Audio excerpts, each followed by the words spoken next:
They leave Portugal empty-handed after their worst ever day. But put the record book partly straight in Germany. These aquanautics and subsequent failure to finish either Grand Prix has blown this title dream well off course. While someone celebrates back-to-back wins in the wake of snatching last year's world crown. Could round 3 be crunch time in this year's World Powerboat Championship?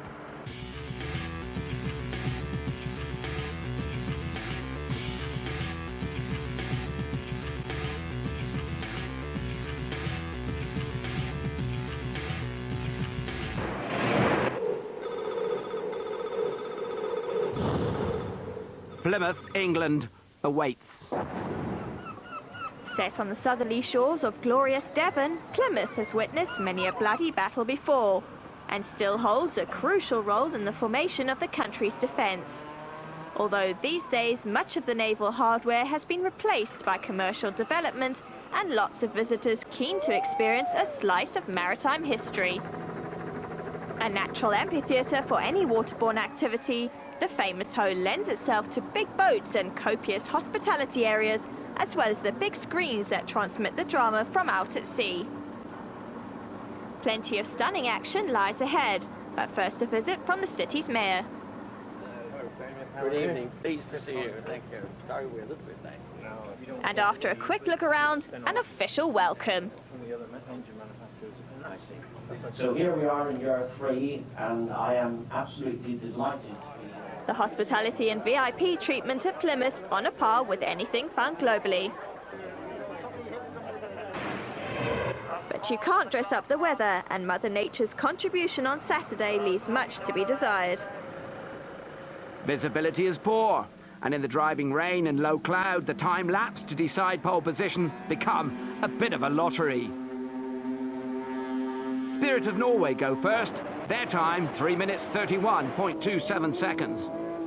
Victory 77 are next on the 10-kilometre circuit, returning with 3 minutes 32.54. Italian Highlander follow with 3 minutes 42.62. But the Australians Maritimo fading slightly after a quick run out to finish on 3 minutes 44.32.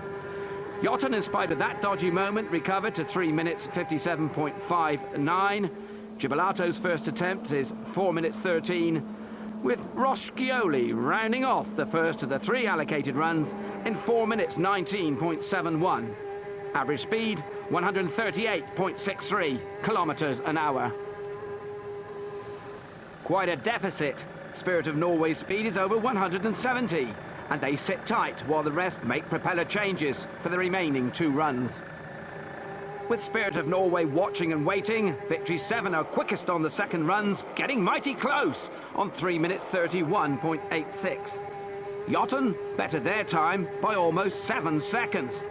And there's a very respectable 4 minutes 11.34 from the new Qatar team at their very first attempt. But still no one so far can eclipse Spirit's 3 minutes 31.27. Although Victory 7 have got to within half a second. 1 to go then, with Victory 77 the pick of the bunch this time, down the home straight at almost 196 kilometres an hour. Still not good enough. Spirit of Norway make it 2 pole positions in a row ahead of Victory 7, 77, Highlander Maritimo, Jotun Damas, Gibolato and Roscioli. Steve, you got pole position for the second time in these very dismal conditions. How do you feel? Well, ecstatically happy, but a bit wet. No, I'm obviously happy. Home Grand Prix, we know the boat's running well. We didn't get a great setup. I'm just glad that we got it on pole. And the bonuses that go with it, making them hot favourites to lift the separate trophy the points go towards, and securing pole position for the Grand Prix itself. The support act for this year's British Grand Prix is a powerboat division rapidly building a star billing all of its own. Honda arrived with 30 race boats and stacks of commitment. We've got the 130 class, which is built up and done well, 20-odd boats in that. And now we've really increased the power by taking on the 225 class, which are V6 engines, 3.5 litre. And we're bringing it down to people who actually don't have to have huge amounts of money to race powerboats. May this one day reach the levels of, say, Class 1? Well, I think we always have to have a dream, we always have to have a vision. And I can see in the next 5 years us taking this abroad, taking it to World Championships sort of status. Well, when you look at, all of the guys, or at least 90% of the guys that race, and they've never been in a race boat before. So, they're learning from putting it in the water to, racing for the first time. And it's incredible for us, I'm on the organising committee, etc., to see the improvement of them over a season. And for sure, in the Honda classes, there's people that could easily in the future be driving Class 1 boats. There's a Plymouth debut too for the Qatar racing team. Fronted by Sheikh Hassan Al Thani, a keen powerboat fan, with a little help from Class 1 throttleman Matteo Nicolini.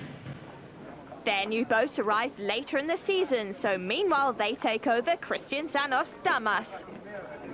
Sheikh Hassan, but where did your interest in powerboat racing begin? Well, powerboating has always been a fantasy for myself and even for most of the spectators in Doha and Qatar.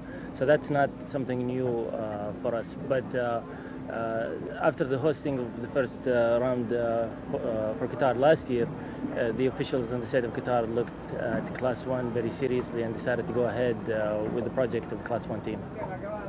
It's your first Class 1 Grand Prix coming up. Are you a little nervous?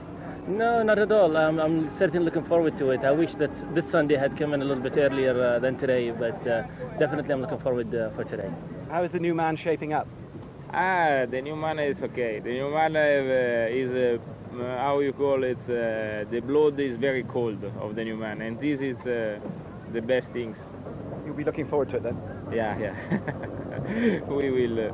I think we will see what's happened. I think we will be competitive. Just time then for a few last-minute interviews before the serious business of the mighty Grand Prix itself.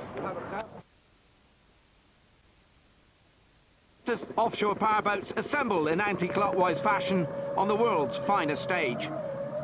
And of course, as unpredictable as they come, the calmer waters of the Sound itself merely tempting bait for the comparative cauldron beyond the breakwater. 9 make the starting lineup, led by Spirit of Norway, winners of both Grand Prix so far, and throttled by Britain's favourite powerboat son, Steve Curtis. A race the legendary Dubai Victory team must win to keep in touch with the high-flying Australians and Italians and the soaring Spirit. On board with the Australians. On the countdown to the green flag. Always an adrenaline-soaked moment. And there's a break there from the centre of the pack. It looks like Italian Highlander. There's the green flag. Power on. And Spirit of Norway unleashes 2,000 horsepower. But it's Highlander who have jumped the gun. A massive advantage and one for which they must surely pay. The start line rules dictate no one will have an unfair advantage. Riding with Jotun, Jan Hillstad, Norway, Bernard Bellman, Germany. Highlander away on the left, Spirit of Norway edging out, Victory 7 and 77. And goodness me, a moment of madness there for Spirit of Norway as seen from the cockpit of Victory 77. Into the bumpier waters away from the shelter of the breakwater. Highlander in front. Rough ride promised, rough ride delivered. Turn 1, Victory 7, near side, Spirit of Norway, number 10, far side. Second place, the contest, 150 kilometers an hour, the speed. Ali Akama and Ahmed Al-Tayr inching ahead. And nothing easy about this. Spirit of Norway already the recipient of an early warning on the start straight. Flying there on the edge all the way. Gibalato astern, observed with interest I'm sure. Sheikh Hassan, Class 1 debut in a bit of a tussle here with Roskioli Hotels, number 8, for 8th place that is. Mark 2, Breakwater West, Highlander first, Victory 7 with nowhere to go, into the rooster tail, forcing Ali Akama off the throttles. Spirit of Norway tightens it up, with Maritimo, you saw there, skipping across their wash into 4th place. The turn for home. It's 4 in a row for the sprint back to Drake's Island and the end of lap 1. Riding with victory 77. Speed just touching 200 kilometres an hour. Spirit of Norway on their right. Bjorn Yelston, Norway, with the driving wheel. Steve Curtis, Great Britain, on throttles. Cutting across the chicane, Highlander blocking the direct approach by victory 7.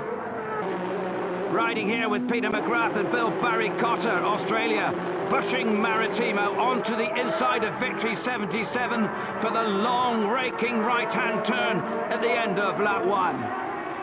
Highlander there first, but not without cost. Eduardo Poli and Lamberto Leone have been penalised 1 lap for their preposterous breakout at the start.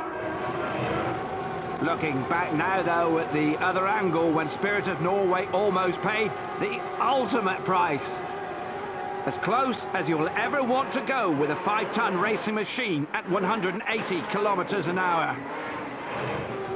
Memories of Germany 2 years ago flooding back in that cockpit, I'm sure.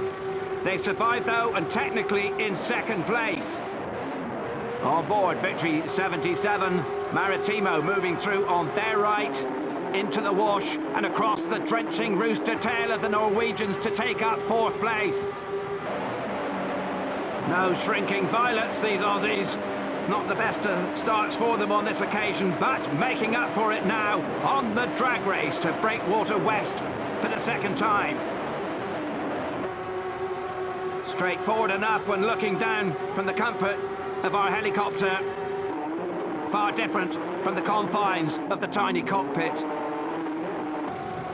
20 of the scheduled 190 kilometres completed already, and that in spite of speeds some 80 kilometres an hour below maximum. Significant maybe, the 2 heaviest and longest boats lead the way on this course of diversifying surface, albeit one with a lap penalty. The lighter and livelier Spirit of Norway, Maritimo and Jotun with vastly greater work rates. Still though, very much in touch, less than 9 seconds separating 5th place from Highlander at the front. Fastest section once more, the run back to Drake's Island at almost 205 kilometres an hour this time. And a good deal more interesting. Aliar Kamar picking up the pace here with Highlander running a little tight on his racing line. Past the yellow chicane marker at Drake's. The Dubai team are outmanoeuvring the Italians comprehensively. Long right-hander coming up. And Highlander on the inside have missed the mark completely. A remarkable error. And again, costly. They will claim, I'm sure, the originally laid mark was not in place. Even so, the race commissioners look harshly at such occurrences, and the Italians may well pay another penalty. And here goes Spirit of Norway. Yashin and Curtis needing to get quickly past the erratic Italians to stay on the trail of victory 7, throwing everything at this. Just under 200 kilometres an hour again, on the same part of the course where they could have disintegrated 10 minutes ago. It's close on, outrageous, but the goal achieved, and their intention to still try and win this race is clearly stated. Fastest boat on lap 2, incidentally, was Jotun, averaging 160.73 kilometres an hour. This is lap 3. The smooth riding victory 7 that won the championship, I think, in the year 2000 when piloted by Halfdan Hureb, leads the newer, faster, lightweight hybrid of Norway by almost 7 seconds. The sea can be a wonderful leveller. On board, Maritimo, another lightweight, Peter McGrath at full stretch on the steering wheel, reeling in the Italian Highlander. And Polly, who might have hoped for glory in these conditions, could soon find things going from bad to worse, and Gibolato limps off the track. Montevocchi and Esperto, the first casualties, heading back to the pits. Returning to Maritimo, the Australians here battling into position on the outside of Highlander. Breakwater west, the 90-degree turn to the north, coming up, and yes indeed. No, they had to work hard for that one, but that is magnificently done. And now into third place. Victory 77 also lining up to follow through. And Highlander will find themselves in 5th place when this lap is completed. Average speed, incidentally, for Highlander last lap, 153.86 kilometres an hour. Victory 77, 164.40. Maritimo 165.15. Same as Spirit of Norway, with Victory 7 well clear on 169.82. Riding with Jotun, 6th place for them, and 6.15 kilometres an hour, now quicker than Highlander. So expect fireworks there soon as well. Damas 96, Sheikh Hassan and Matteo Nicolini, 141.19 kilometres an hour, their best effort so far. First Grand Prix, remember, just keeping it tidy in 7th. Ahead of Nicolo Giorgi and Aurelio Borghi. Best lap for them, 129.51. Into the final period of the race then, scheduled for 190 kilometres or 1 hour, and clearly it will be the latter. 170 currently touted as the likely distance to be achieved in the allocated time, in which case another 40 kilometres to go. Jan Hilstad and Bernard Bellman still closing on Highlander. And they're piling on the agony for Polly and Leone. Another place surrendered without a fight. Maybe the Italian pairing are resigned to losing the lot anyway. It's beginning to look that way. And there's yet to be a decision made on the matter of the missed turn mark. But in any case, it had all gone horribly wrong well before that. We're actually looking at the second incident here again, and I'm sure Polly will claim he was confused by the missing mark and was then forced into playing safe with Spirit of Norway so close behind. Well, you decide for yourselves. This is Victory 7, heading for a first win of the season. Yelston and Curtis, it would seem, happy to settle for second place with Spirit of Norway, dropping back to 153 kilometres an hour on the last lap. And look at this, no such respite for the Australians. Altair and Al-Marie, Victory 77, still peppering their transom. And with the last lap at 160.73 kilometres an hour, are currently almost a kilometre an hour quicker. Third place, the coveted reward for the winner of the duel, with both teams in desperate need of the points. 3 being the difference between 3rd and 4th, and the Australians in particular, having fought to correct the injustice of Lisbon where they were robbed of victory, won't be rushing to give any of the precious commodity away. Oh, and a little moment there that will have drawn a deep breath from the Jotun cockpit as they chase their first points. Not an easy day for anyone. The stiff southwesterly breeze continually feeding the residual swells. The body and the brain exhausted from the continual pounding. Damas 96 holding 6th place, ahead still of Roscioli Hotels. While the real joy is beginning to build at the sharp end. Ali Al-Kamar said before this race, it's a day when Victory Team must win. And while the rest have huffed and puffed with their fast, lightweight technology, sometimes there's nothing better than a good old one. Heavier, longer and smoother. Victory 7 providing the tonic the Dubai team so desperately seek. But no joy again for Jotun. Luck deserts them once more. It's 3 in a row and a season in tatters. Back to the battle for 3rd and down the straight to Drake's Island for the penultimate time. Saeed Altair and Mohammed Al-Marie, Victory 77. Hopes of a first podium finish of the season still the forefront of their minds. refusing to concede third place as the lost cause.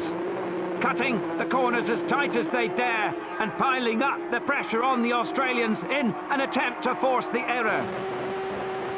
Mind you, it's difficult to find a harder nut to crack than the Australians. Peter McGrath and Bill Barry-Cotter thrive on fodder such as this.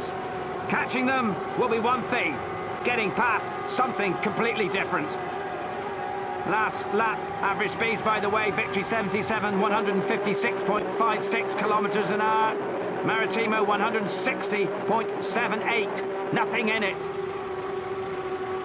And top speed, by the way, still nearer 200 kilometres an hour, with time beginning to run out for the Dubai 77 team. And evaporated completely, it seems, for Roscioli. That's a pity after coming this far.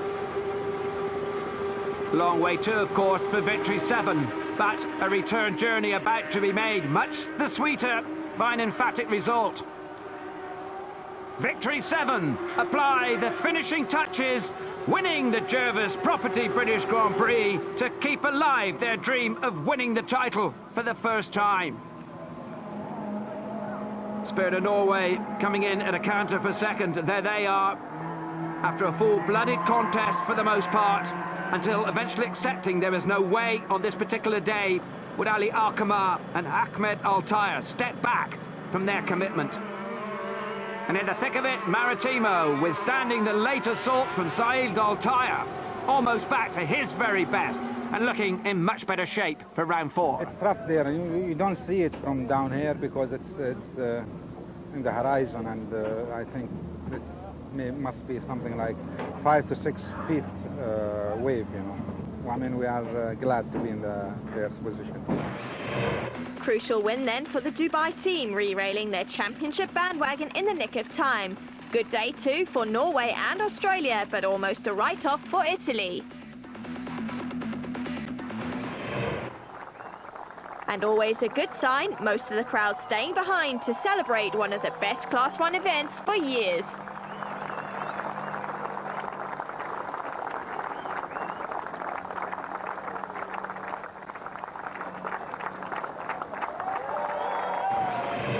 Three rounds completed, then 5 to go, with Spirit of Norway basking in the sunshine of a 16-point lead. But how different it might have been had they not escaped that major scare on the start straight.